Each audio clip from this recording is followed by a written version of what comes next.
Hi guys, how are y'all? We are going to have video class. So I am learning lots. I am going to record this video, hopefully get it uploaded correctly, and you guys can watch it together and have class.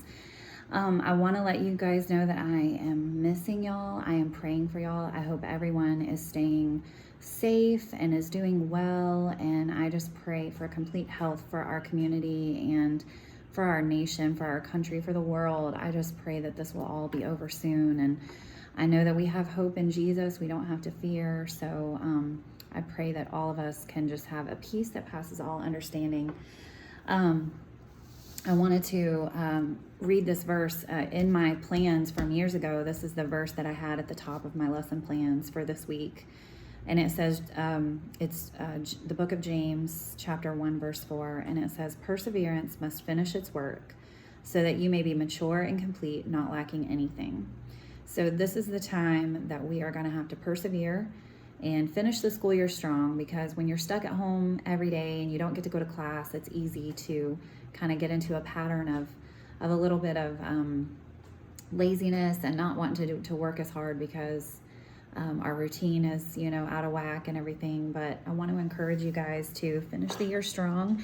I pray that you guys are having a blessed time homeschooling at home. And I do want to let you guys know that I'm available anytime this week. If you need to FaceTime me, if you need to text me, call me, anything, please feel free to do so if you have any questions, because I know that this is very different, and we've never had to do anything like this before. So I am here. If you guys need anything this week, please let me know.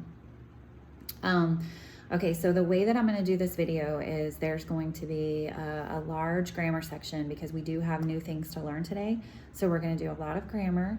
And then I'm going to just give you guys a couple of math game suggestions. I'm going to give y'all a couple of puzzles verbally that y'all can work together, because I know y'all love those. And then I'm going to just talk about writing a little bit. You guys are working on your final end of the year history project. So I'm just going to kind of remind you guys of some things, give y'all some tasks to do this week. So that shouldn't take too long. So the majority of this video is going to be the new grammar. We are beginning our final structure this week. So this is our last structure of the 4 structures. So what I want to do first is I want to start out the class by reminding you guys of our different structures. Now, you guys know that I like my visuals and I like having visual learning tools. And so from day 1, introducing these structures, which is the very first thing you learned in chart A, how are sentences built, okay? You know the parts that make up a sentence. You guys have been learning those for years. But there are different ways that sentences are built, okay? And it's the way that the clauses are arranged in the sentence. We've been talking about this all year long. So just to review once again, okay? Sentences are made up of clauses and phrases, okay? A phrase is a group of words that does not contain a subject and a verb. They can be used as a single part of speech. A clause is a group of words that does contain a subject and a verb, okay? You guys learned this from week 1, phrases and clauses. Now the structure of our sentence is the architecture, okay? It's the building blocks that are used, the types of clauses that are used, the way they are arranged, okay? So you guys learned there's 2 types of clauses, independent and subordinate. Independent can stand alone, subordinate cannot stand alone. That's why I use the stick man for independent, and I like to use that baby diagram for subordinate, okay? It's still a clause, a full clause. It has a subject and a verb, but it can't stand alone, all right? So going back to review all of these structures, okay? Your simple structure, it's a sentence that contains 1 independent clause. 1 clause that is independent and can stand alone. That's your simple structure, okay? Then you learned your compound structure. A compound sentence has at least 2 independent clauses. Okay, 2 clauses that are independent and can stand alone. Now it can have more than that. It can have more than 2, but it's going to have at least 2 to be the compound structure, okay?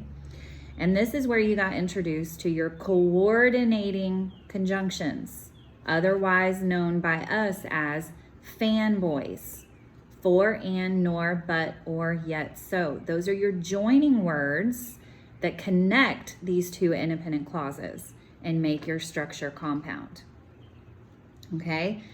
The last structure you've been working with has been this complex structure. Okay? A complex sentence has 1 independent clause and at least 1 subordinate clause. Okay, that's why we have the baby in the stroller. You're going to have at least 1 of those clauses that can't stand by themselves. Okay, for complex, you're only going to have 1 independent clause, and then you're going to have at least 1 subordinate clause. You could have a couple of subordinate clauses in there, and it could still be that complex structure. But for complex, it's going to have only 1 of these independent clauses. Okay, this is where you got introduced to your subordinating conjunctions, okay? Your www.asia.wubs, your who, which clauses, and you know the www.asia.wub, that helps us remember the most used of our subordinating conjunctions. But if you have taken time to memorize your chart H, there's more. There's other conjunctions that you can use to join the independent clause with the subordinate clause, okay? And now for your final structure, the one that we're going to talk about today, is we're going to kind of put the compound structure and the complex structure, we're going to put it all together, okay? And your compound complex structure is going to have at least 2 independent clauses joined by that coordinating conjunction fanboy, just like your compound up here. And it's going to have at least 1 subordinate clause, okay? So it's joining together your compound structure and your complex structure. And that is what we call compound complex, okay? You guys should be able to put this together really, really quickly because you guys have become so familiar with compound and complex. And all the compound complex structure does is join those things together, okay? So you're gonna have multiple conjunctions in a compound complex sentence because you're gonna have your coordinating conjunctions and your subordinating conjunctions to join all of these clauses together, okay? So you guys should be super familiar with all 4 of these structures. If your mom asks you to define them for her, you should be able to tell her the definition. If she says, what is simple structure? You should be able to immediately say, it is a sentence that contains 1 independent clause. What is compound structure? A sentence that contains 2 independent clauses joined by a coordinating conjunction. What is complex structure? A sentence that contains 1 independent clause and at least 1 subordinate clause. What is compound complex? A sentence that has at least 2 independent clauses joined by a coordinating conjunction and at least 1 subordinate clause, okay? So that's your goal this week. Make sure you're super familiar with that and make sure you can join all of that together, okay? Now, you are getting your final 112 model sentences chart, okay? So this is the last one. This is the last structure that we're working on, okay? So this is gonna be chart P. This is your chart for this week. You have 2 new charts this week, P and Q. This is the first one, okay? This is the 4th and final 112 model sentences chart, okay? Now, what I want you guys to do, moms, I've emailed this to you. And so what you can do, I've emailed this to you in a PDF. So go ahead and print this. And just like we've done with the other 112 model sentences charts, grab a couple of different colors in either little pens, markers, colored pencils, whatever you have. And what I want you to do is in one color, underline the first independent clause you see, okay? Then get a second color, underline the second independent clause that you see. Get another color and underline any of your coordinating conjunctions.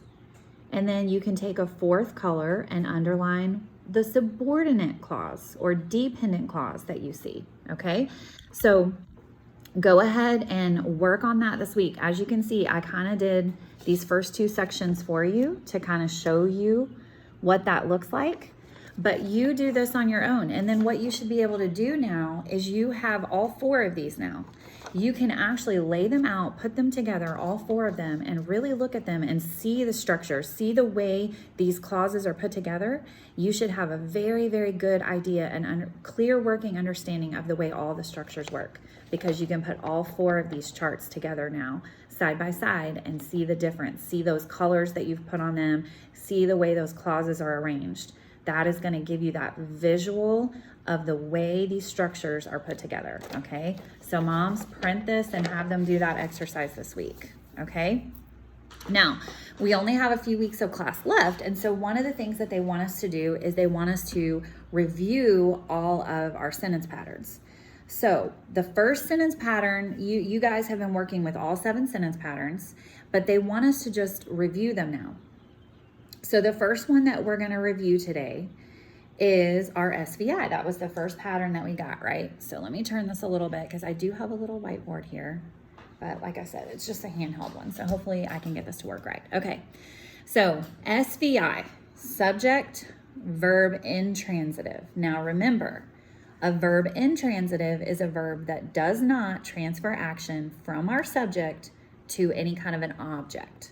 That action stops there. It is not transferred to anything, okay? This was the very first pattern you started working with, okay? So let's look at this first example sentence, okay? This is our simple structure, okay? 1 independent clause. Jesus laughed, okay? Jesus laughed. Who laughed? Jesus. Subject, noun. What is being said about Jesus? Jesus laughed, all right? Now, looking at it in our second structure, which is the compound structure, Jesus laughed, comma, yet he sang. Okay, I hope you guys can see that. I'm trying to do well with this here. This is kind of awkward. So Jesus laughed, yet he sang. Okay, here's your coordinating conjunction, your fanboy, yet. And then your second independent clause, he sang. Who sang? He, subject pronoun. What is being said about he? He sang. All right? So this is your SVI pattern put in your compound structure. Okay? Now looking at it in your complex structure. Jesus, who wept, laughed. All right? Your independent clause is still Jesus laughed. That's your main sentence, okay? But we've added a who which clause, which is our subordinate clause, who wept, all right? That's your subordinate clause. Now, if we can think about putting this all together, let me erase my board and put this into our new structure. So we're still reviewing this SVI pattern, but we're just putting it into all 4 structures. That's what we're doing here, okay? So let's think about putting it all together, having 2 independent clauses joined by a fanboy and a subordinate clause in there, okay? So our sentence could look something like this. Jesus, who wept, there's our subordinate clause, laughed, yet he sang.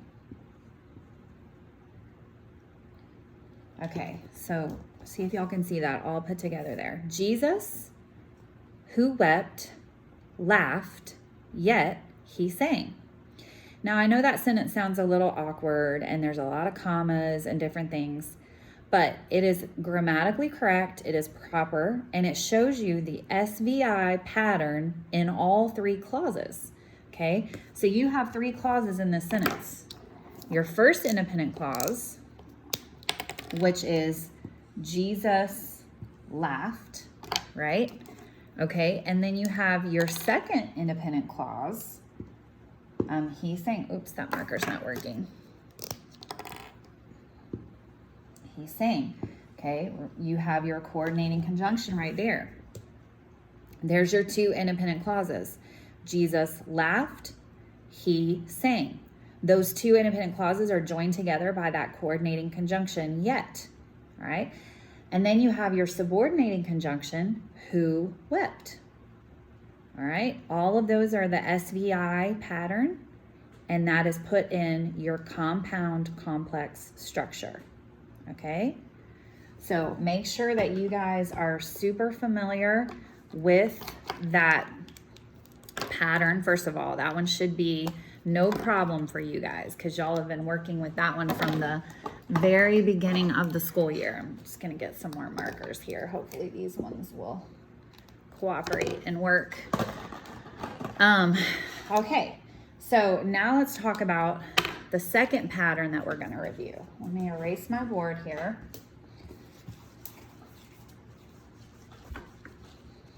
Okay, so what was the second pattern that you guys learned? Second pattern that we learned this year was our SVTDO. All right. Subject, verb transitive, direct object. Now, remember what the definition is for a transitive verb. A transitive verb does transfer the action from the subject to a direct object. Okay? DO is one of your noun usages that y'all learned. These are nouns. They can be direct objects. Okay? This transitive verb is transferring the action from your subject to this object. Okay? So let's look at the example sentence here for our simple structure. Okay? We are going to do Jesus loves me. All right, so there's your SVTDO in the simple structure, one independent clause. Jesus loves me. Who loves me? Jesus, subject noun. What is being said about Jesus? Jesus loves, verb. Jesus loves who? Me. Can me replace or rename Jesus? No. So it's the direct object, and our verb is verb transitive. Okay, so that's how that question confirmation works in our SVTDO. You guys should be super familiar with this. Okay, so let's do this now in our complex structure. In our complex structure, our sentence could be something like this. Jesus, who wept tears, loves me. Okay, I'm going to take this blue and just underline our independent clause. Okay, our independent clause hasn't changed. All right, so let's look at this. Jesus, who wept tears, loves me. Okay, so your independent clause is Jesus loves me. You've added in a subordinate clause. That's what makes the structure here complex. Who wept tears? Who wept tears? Who. Subject pronoun. What is being said about who? Who wept. Verb. Who wept what? Tears. Can tears replace or rename who? No. It's a direct object, and our verb is verb transitive. All right. So, and then the last structure y'all have been working with was the, well, no, y'all have been working with that one, complex. Let's look at this in the compound structure. Jesus loves me, and he loves you. Okay, so we have two independent clauses here. Jesus loves me, he loves you, and those independent clauses, those two independent clauses are joined together by this coordinating conjunction. Okay, Jesus loves me is our first SVTDO independent clause. He loves you is our second independent clause, and it's also that SVTDO pattern. Okay, so what I want you to do, moms, is I want you to pause this video right now, and I would like you to, with your student, turn these clauses into a compound complex. Okay, that's that new structure that we just talked about today. So you need, in that compound complex sentence, you need to have 2 independent clauses, such as these 2 here, and at least 1 subordinate clause. Okay, so pause the video and do that really quick right now, just to make sure your kiddos have an understanding of it.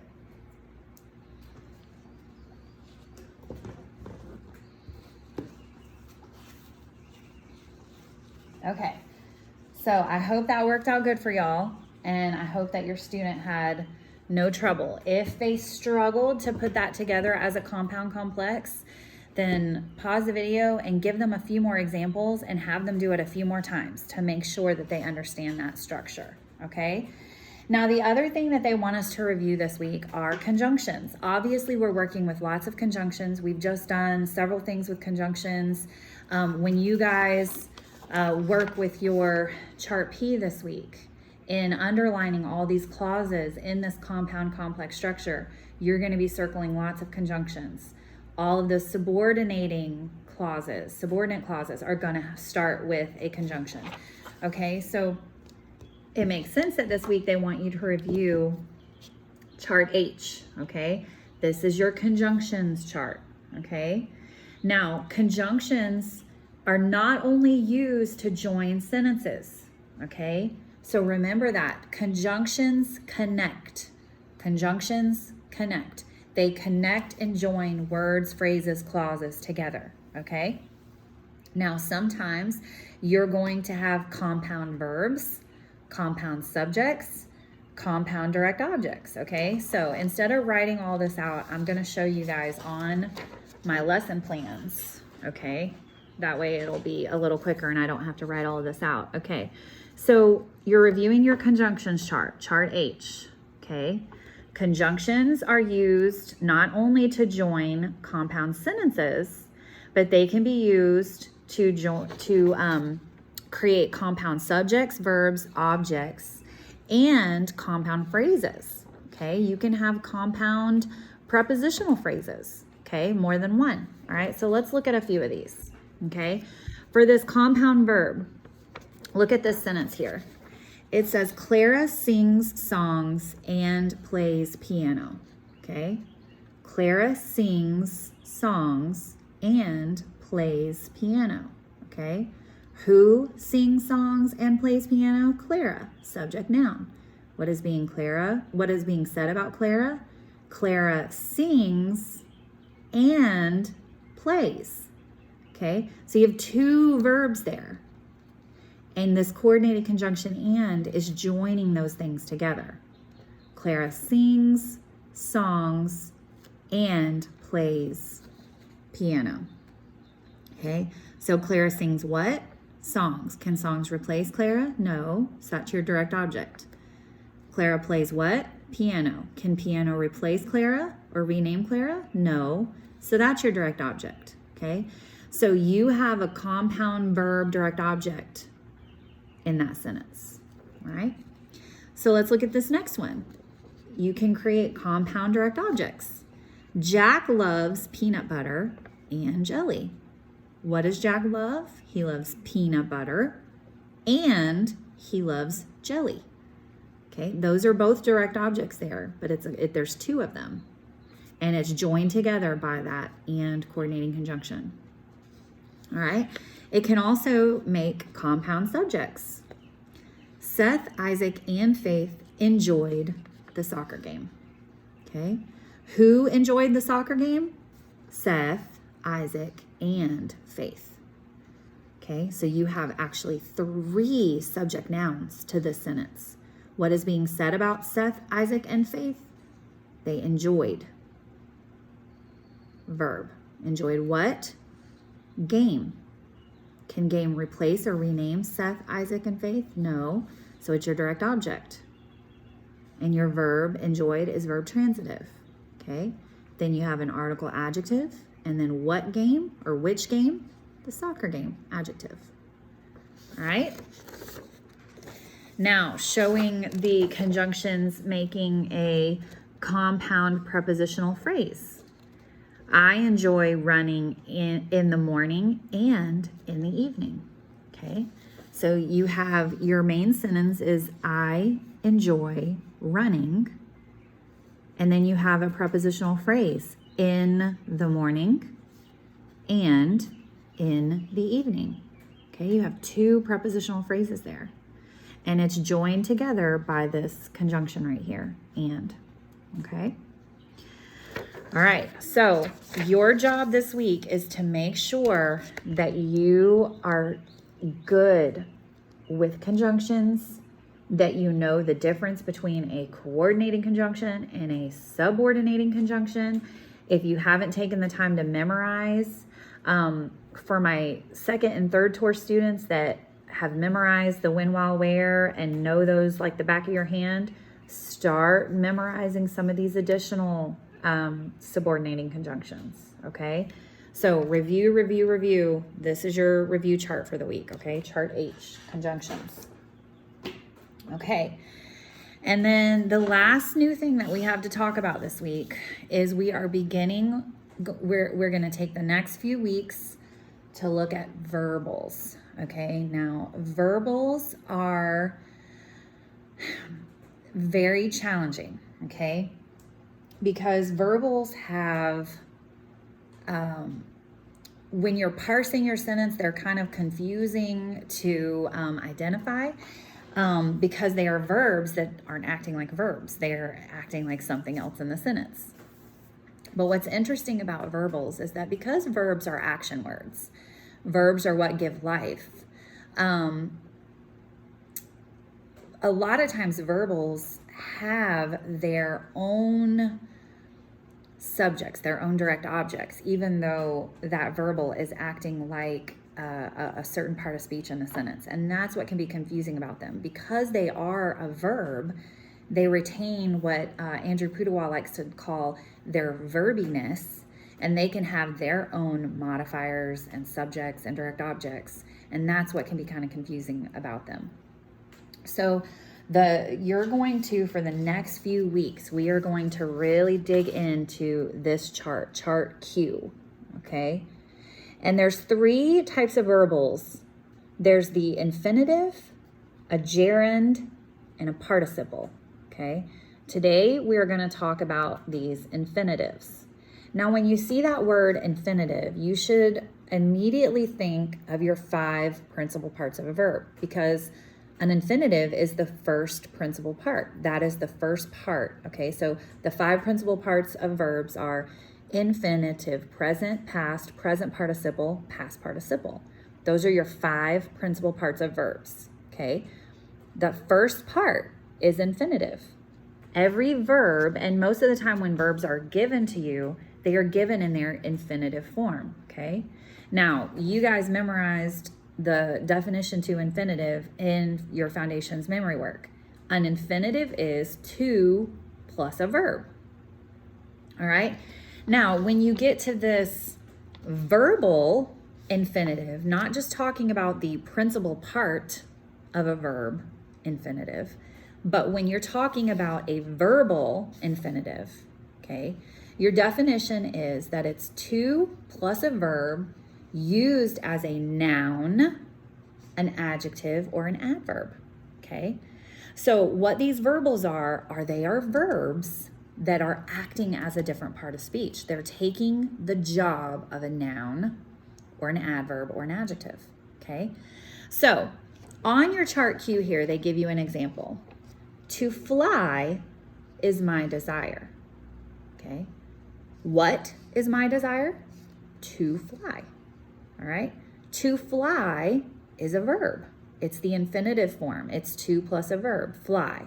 Okay, if you broke that out in its principal parts, you would have to fly, fly, flies, flied, flying, flown. I think it is. I think it's a little bit irregular. I think that past participle would be flown. But to fly is my desire.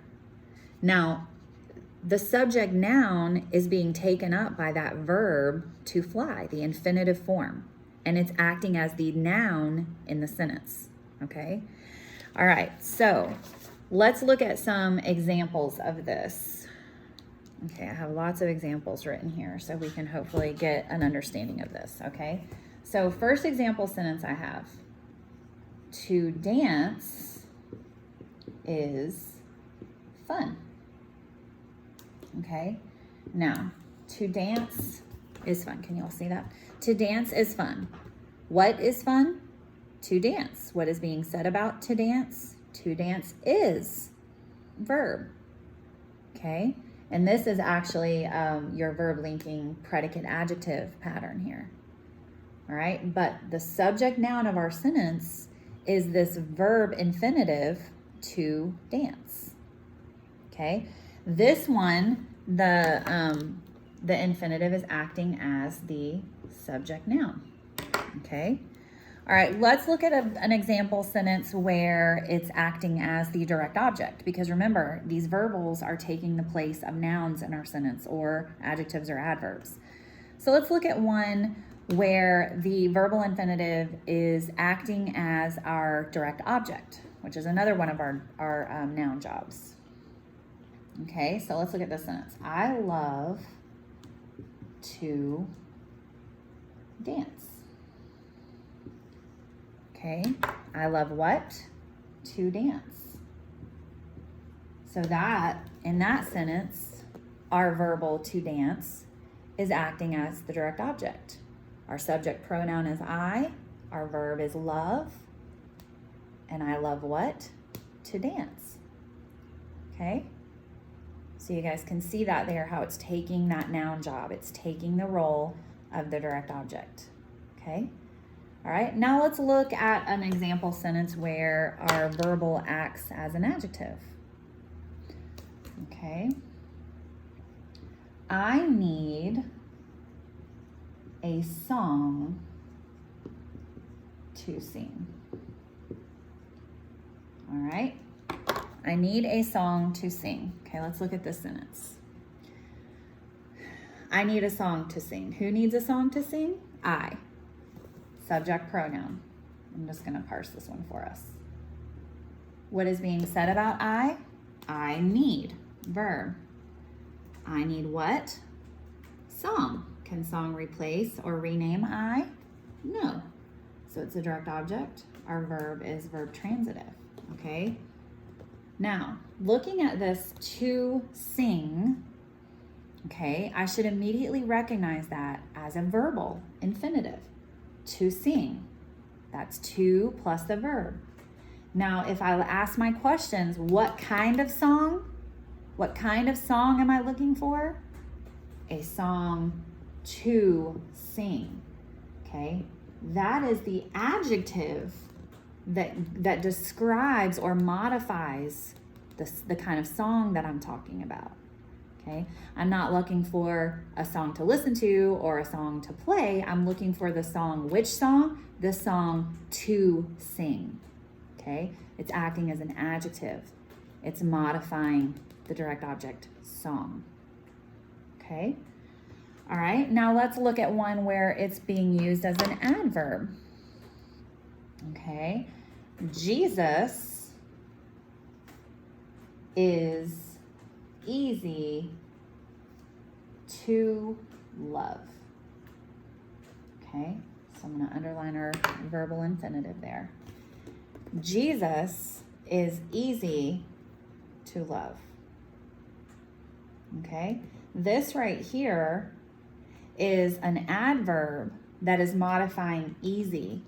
Okay, and the reason that this to love is an adverb is because easy is a predicate adjective. Okay, so Jesus is easy to love. Who is easy to love? Jesus, subject noun. What is being said about Jesus? Jesus is, verb. Jesus is what? Easy. Can easy describe Jesus? Yes. This is a verb linking, and easy is a predicate adjective. To what extent is he easy? Or remember how we were talking about how lots of the adverb questions can usually work? This to love is modifying this easy. So that's why we say that it's an adverb, because it's modifying this adjective here. Remember, adverbs modify other adverbs or adjectives. Okay, so this to love is modifying easy here.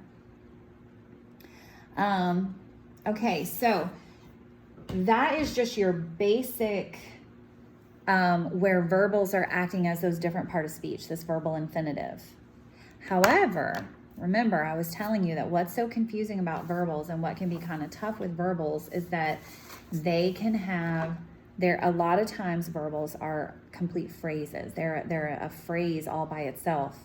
Remember, phrases do not contain subject and verbs, but they can be used as a complete part of speech. Okay? When you have a verbal infinitive, you're not counting that as a verb in the sentence, okay? Remember, it's being used as something different. It's a verb acting as a different part of speech, okay? So let's look at some examples. Now, moms, I got all of these out of the guide. So you guys should be able to look at these from your essentials guide and get all of these yourself with these verbal phrases. These are all in your guide, moms, okay? So let's look at this one. I'm going to turn our board. So let's see. To win the presidency,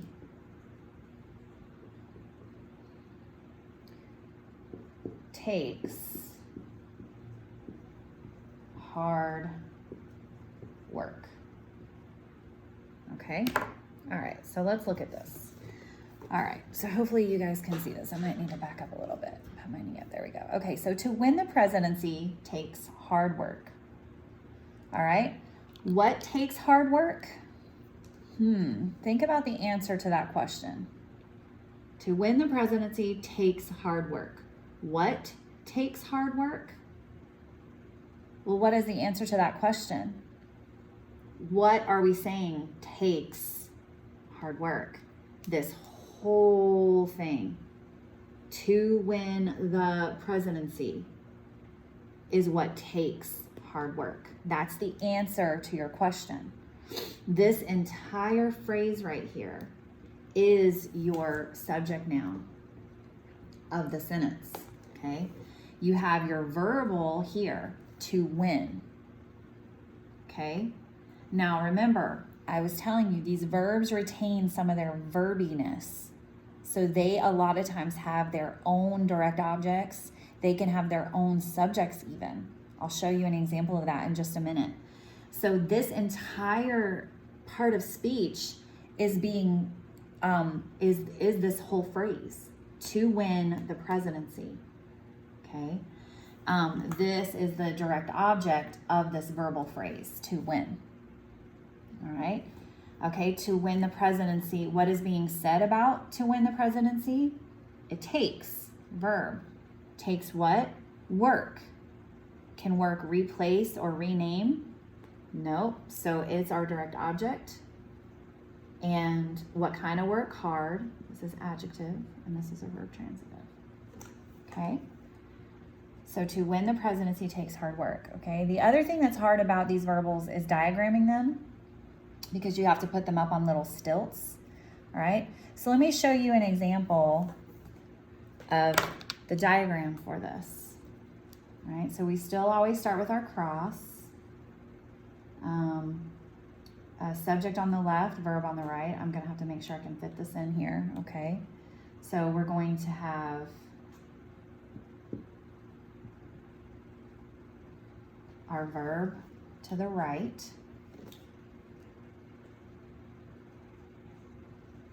And we'll go ahead and fill in our direct object. Okay. Hard work. All right. So our subject. To diagram this subject, we are going to we have to make this little platform that we raise this up on. Okay. So diagramming infinitives looks a lot like the line that we use for when we do prepositional phrases. It's kind of like a broken check mark. Okay. So you always are going to put the to on the slanted line. All right, so there's your infinitive, to win.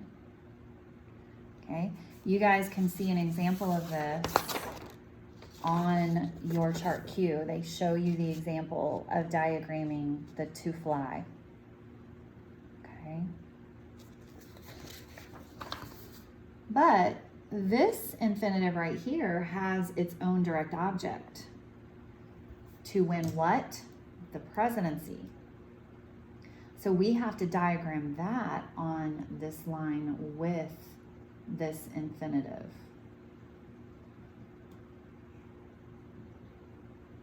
Okay, so that's what it's going to look like. To win the presidency takes hard work. Okay, isn't that fun? Verbals can be a lot of fun if you just relax and kind of don't let them stress you out. Okay, so let's look at another example. This is where I'm going to use a verbal phrase, infinitive phrase, to be the direct object of our sentence, okay? So let's do this one. Jesus loves to help children. Okay, so let's look at this sentence. Jesus loves to help children. Who loves to help children? Jesus. Subject noun. What is being said about Jesus? Jesus loves. Verb. Jesus loves what? Think about the answer to that question. What is it saying? To help children. Okay, that is what Jesus loves. All of it is together the direct object. That's the answer to the question, all of it together.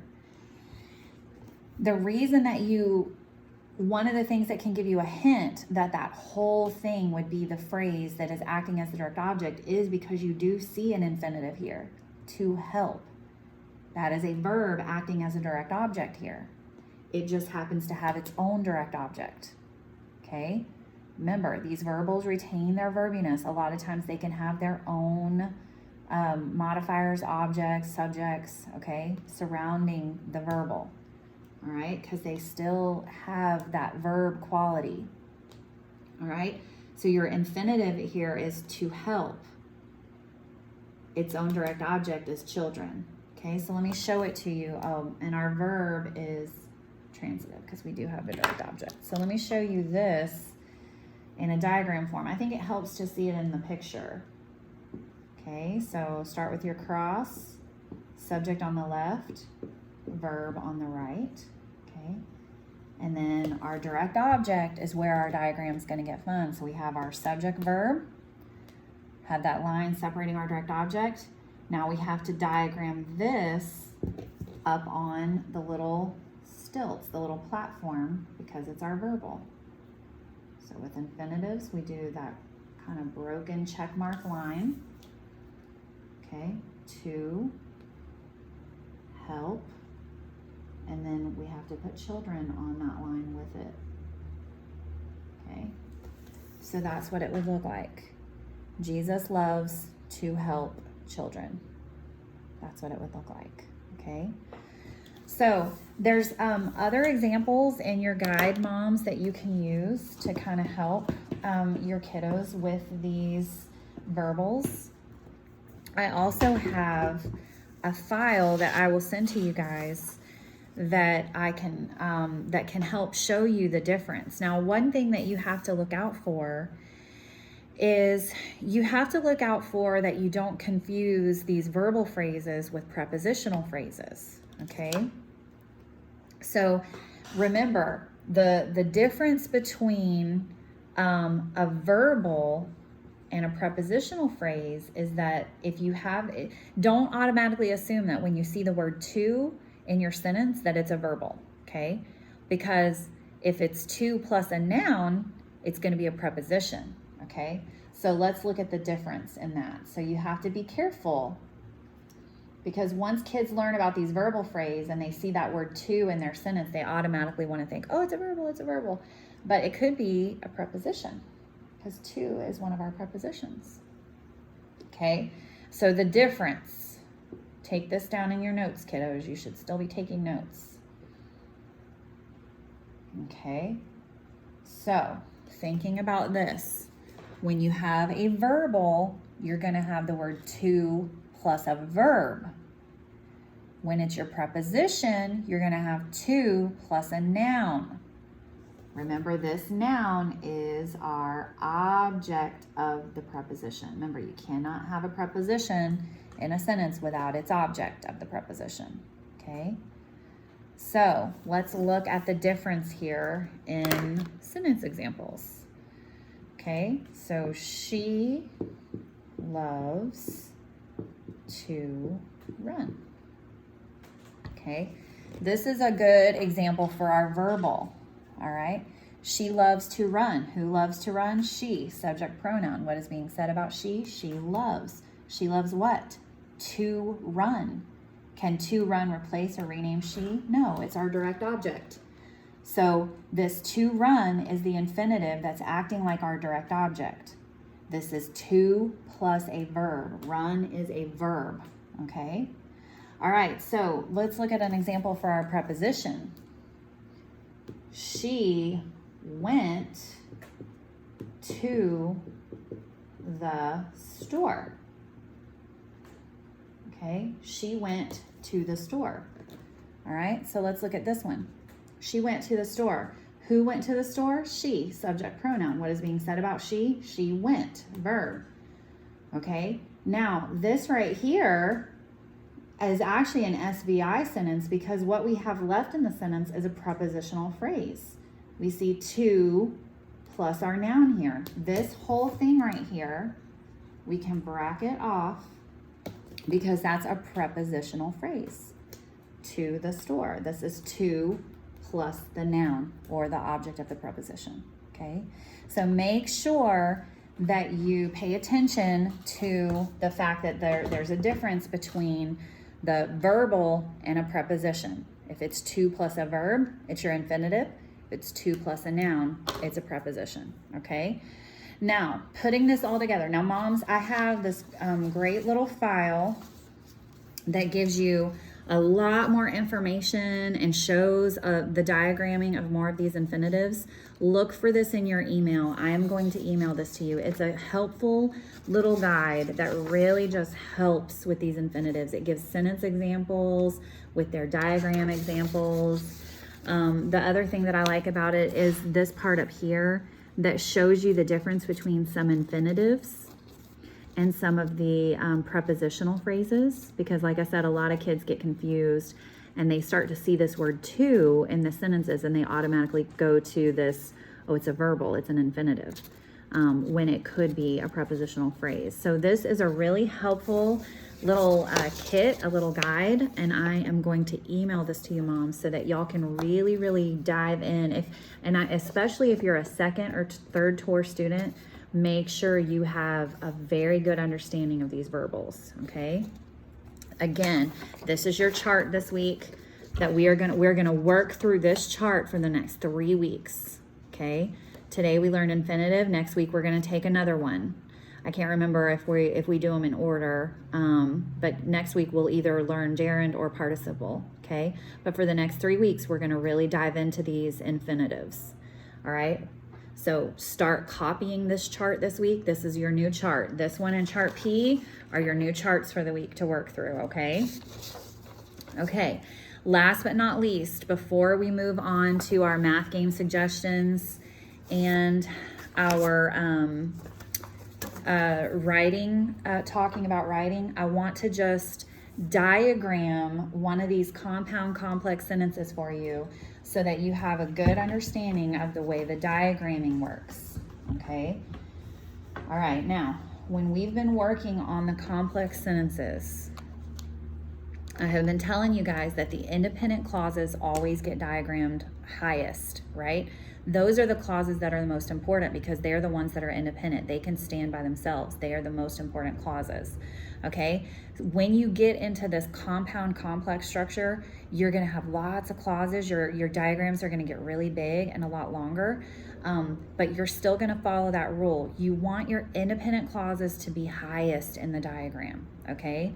So let's look at this sentence right here, okay? So Jesus who wept. This is the one I gave you guys earlier. Laughed, yet he sang.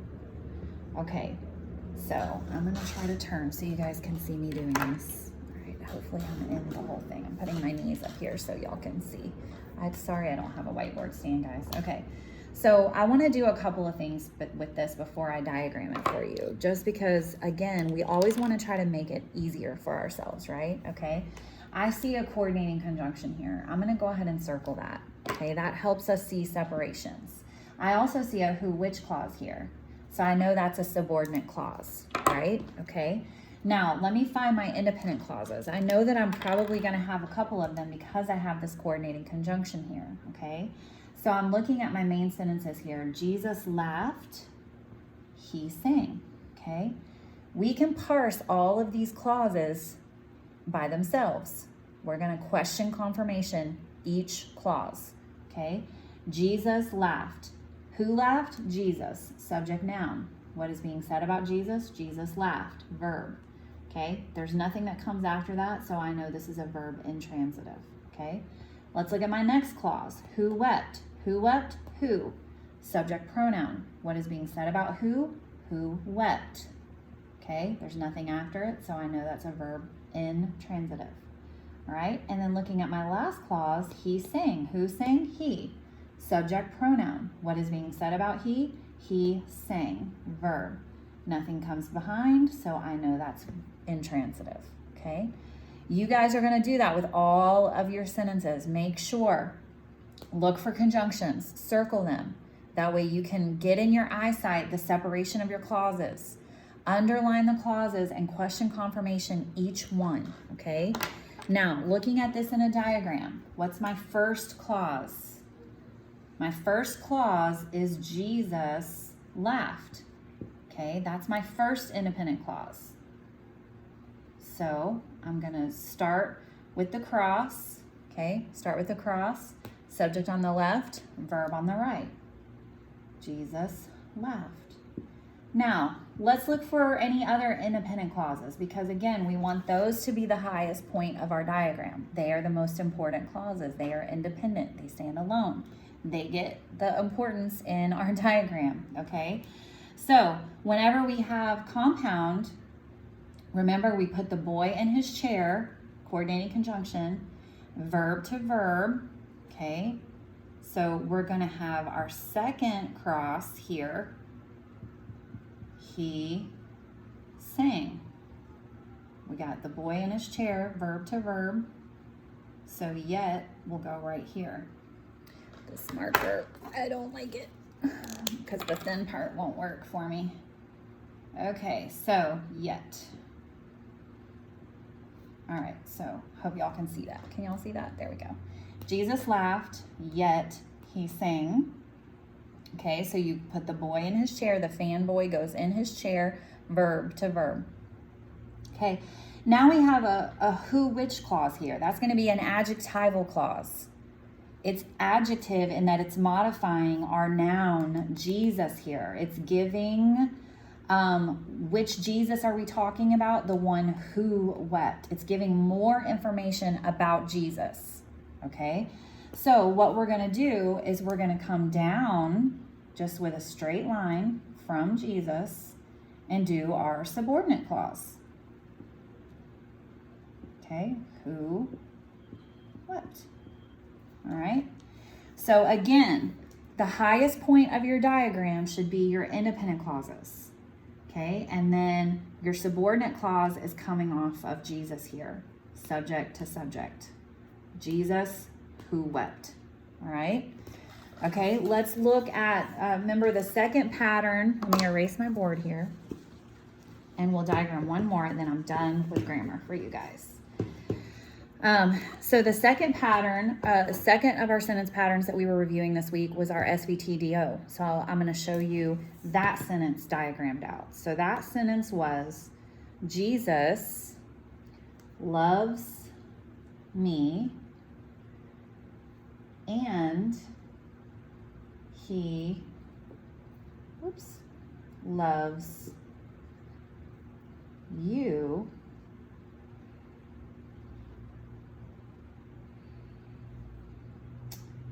since he wept tears for us. Okay, so I had done a little bit different of a sentence from the one that we had at the beginning of class. And I think what I was trying to show